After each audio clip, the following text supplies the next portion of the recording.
Republican Representative Jeff Pogue pronounced two bills in the Missouri State Senate on March 13th.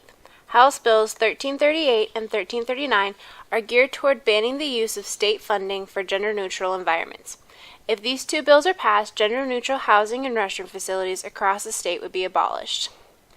The proposal of House Bills 1338 and 1339 came just 1 month after the University of Missouri at Columbia announced plans to allow gender-neutral housing in their new College Avenue Hall.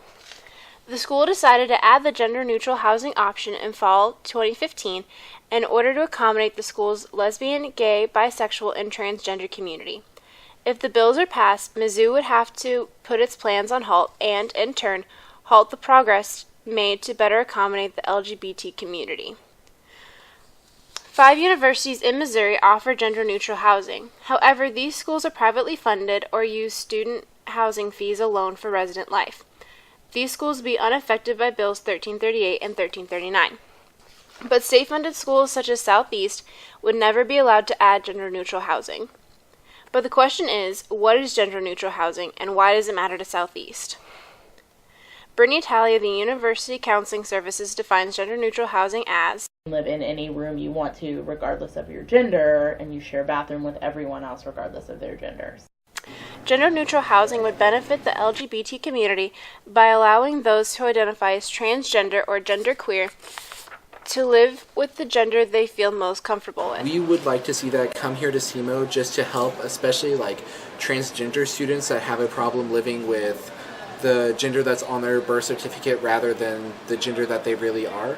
And so we want to add to it by encouraging faculty and officials here at Southeast to allow us to have a gender-neutral housing or a gender-neutral floor just to help these students out.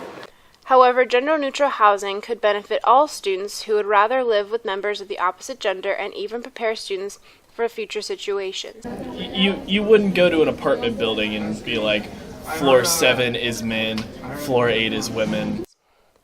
Unfortunately, some Missourians don't feel that gender-neutral housing is a safe option for students, especially women. One student, Nathan Lutz of La Ferla, said, "While I wouldn't mind sharing a suite with a woman, I'm not sure she'd be comfortable with a man.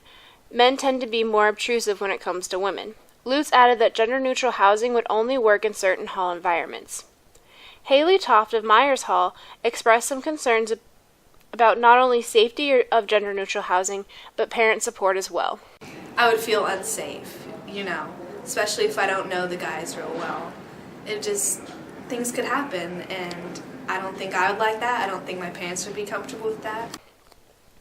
The main issue of gender-neutral housing, or any housing option, is student safety and comfort. House Bills 1338 and 1339 would have major impact on universities all across Missouri.